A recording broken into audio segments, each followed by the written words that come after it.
Fala, Render People! Na maratona 3D Max do zero, eu vou te ensinar a mexer no 3D Studio Max. Eu vou te mostrar isso tudo através de aulas práticas. Você vai aprender desde fazer o download do programa, como instalar, vai aprender também a interface, os primeiros comandos. E olha só, você vai aprender também a modelar os seus primeiros blocos, tá? Os objetos aí. E olha só, eu vou te pedir então para se inscrever aqui no canal, não se esquece, deixa o seu like também e bora pro vídeo. Se você abrir o 3D Studio Max, você vai ver uma tela muito provavelmente igual a essa, tá? Só reforçando que no treinamento eu estava utilizando o 3D Studio Max 2018, desculpa. E agora eu mostrei para vocês aqui o 2020, tá? Porque algumas aulas eu já tinha gravado no 2018. Agora, então, essas aulas aqui que eu tô gravando, já tô utilizando a versão 2020. Eu aconselho você a utilizar a versão 2020, porque ela tá bem estável, a viewport tá bem mais rápida, tiveram vários melhoramentos aí que eles fizeram, principalmente quando a gente importa outros arquivos. Até se você começar a importar arquivos SketchUp, por exemplo, as outras versões de 3D Studio Max tinham um sério problema. Elas vinham com uma malha um pouco defeituosa. Quando eu digo defeituosa, talvez depois você vai entender melhor, mas é cheia de triângulos e tal. E hoje ele já consegue importar a malha com polígonos quadrados, o que é muito melhor, tá? E já vem muito mais perfeito o modelo. O 2020, sem dúvida nenhuma, é o que eu indico você utilizar, tá? Vamos lá.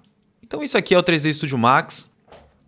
A gente tem 4 janelas aqui, ó. Janela número 1 está em vista topo, a vista 2 está em front, a vista 3 está em left, a vista 4 está em perspectiva. Depois eu vou entrar aqui certinho na interface. Mas a primeira coisa que eu quero mostrar para você é que a gente tem uma vez, pelo menos na vida, você tem que configurar o seu 3D Studio Max para ficar da maneira certa para a gente fazer renderização de arquitetura, tá? E talvez o seu Max já esteja certinho e talvez não. Então eu gostaria de te mostrar aqui como é o que eu utilizo para quando você entrar aí, se por um acaso não tiver como está a minha configuração aqui, você arruma, tá? Então você vai vir aqui, ó, em Customize. Esse Customize, você vai configurar, vir aqui em Preferences, tá? E nas preferências, o que vai acontecer? A primeira coisa que tem aqui nessa aba General, aqui, ó, tem Scene Undo. O que é Undo? É o Ctrl Z, né? Quantas vezes a gente volta o que fez? Pode ver, no meu já está 500 aqui, no seu provavelmente deve estar 20, eu acho. Só que às vezes a gente está trabalhando, fazendo... E um comando, né, gente? Sei lá, um clique já é um comando, então 20 é muito pouco. Às vezes você fez uma coisa, não, quero voltar. Começa a dar Ctrl Z e daqui a pouco, não tem mais Ctrl Z, é por causa que tem 20 aqui em Levels. Então bota aí o máximo que der, 500 é o máximo que ele permite, bota 500. Então quando você precisar dar vários Ctrl Z aí, você vai poder fazer sem problema nenhum. É a primeira coisa que é legal você colocar, tá? A segunda coisa que eu faço é vir aqui em File. E daí o que acontece? Eu desabilito esse Backup on Save, mas aí isso aqui não é uma regra, você pode colocar sempre. Então sempre que ele vai salvar ele vai salvar o seu arquivo e vai salvar um backup dele, tá? Como eu salvo sempre, salvo uma nova versão, eu não preciso, tá? Mas você que decide se você quer ou não, eu não deixo. Compress on Save. O que ele faz aqui? Quando a gente salva um arquivo 3D Studio Max, ele tem um tamanho. Só que o Max já tem a capacidade de comprimir se eu quiser. Pontos positivos de comprimir. Poxa, tu tens um arquivo aí que tem 500 MB. Se tu ligar o Compress on Save, ele vai salvar um arquivo aí com 160 MB. Então vai te economizar muito espaço em disco. E quando você tem um estúdio que tem milhares de arquivos, eu já tenho aqui, por exemplo, 40 TB de arquivos. Eu tenho que fazer backup disso, então eu tenho 80 TB, porque eu tenho 40 mais 40 de backup, isso usando o Compress and Save. Imagina se eu não utilizasse, eu ia ter que ter sei lá quantos HDs. Então assim, ó, eu utilizo para economizar espaço. O ponto ruim de usar isso é que demora mais para salvar, porque se você não utiliza isso, ele só salva o arquivo. Se você liga o Compress and Save, ele vai comprimir e salvar. Então, o salvamento vai ficar um pouco mais lento. Daí você decide o que você quer fazer, tá bom? Outra coisa, sempre tem esse auto backup, tá? O que que significa? A cada tanto tempo, se você não salvar o seu arquivo, ele pega e salva para você dentro de uma pastinha lá de backup, tá? Acontece que a configuração que vem original aqui, eu acho que tá assim, ó, intervalo em minutos de backup, eu acho que é 5 minutos. Só que para salvar um arquivo, quando você está trabalhando com arquivos grandes, ele demora para salvar, às vezes 30 segundos, às vezes 15 segundos, e é um saco, tu tá trabalhando, daqui a pouco tipo, ah, meu Deus, tá em autosave. E, pô, 5 minutos, então eu gosto de deixar aqui 20 minutos. Porque daí a cada 20 minutos, se por um acaso eu não salvei, ele vai salvar. Mas se eu salvei, começa aos 20 de novo. Então 20 minutos é um tempo seguro que eu considero que se eu perder, não perdi grandes coisas. E número de auto back files. Significa o seguinte, ó, eu estou trabalhando aqui com um arquivo e ele pegou e salvou um backup. Daí eu salvei. Daí lá na frente eu fiquei sem salvar de novo, ele salvou um outro backup, então ele salvou com auto backup 1, auto backup 2. Daí daqui a pouco ele salvou de novo auto backup 3. Daí eu abro um outro arquivo, no outro dia eu vou trabalhar, aquele arquivo vai salvar como auto backup 1 e ele vai deletando aquele 3 e vai renomeando. Então assim, ó, não é por arquivo, é a quantidade de arquivos que fica lá. Então, às vezes, você trabalhou num arquivo o dia todo e diz assim, meu, mas aqui, eu queria um auto backup de um arquivo antigo. Então, é melhor aumentar essa lista. Eu gosto de deixar aqui em 10, porque daí ele vai salvar 10 backups lá. Então, às vezes, tem arquivos antigos e ele dá uma segurança a mais, tá? Então, eu gosto de deixar isso aqui em 10 e 20, tá? Vamos ver se tem mais alguma coisa. Viewports. Isso é gosto pessoal. Eu gosto de desligar esse negócio aqui, ó. Eu vou mostrar só o que acontece, tá? Eu vou dar um OK aqui. Sphere. Box. Sei lá, qualquer coisa aqui. Você não precisa fazer isso aqui agora, tá, gente? Só quero mostrar o que acontece. Então você tá aqui, ó. Quando você passa o mouse em cima, ele aparece onde vai selecionar. E se você seleciona, fica essa coisa em volta.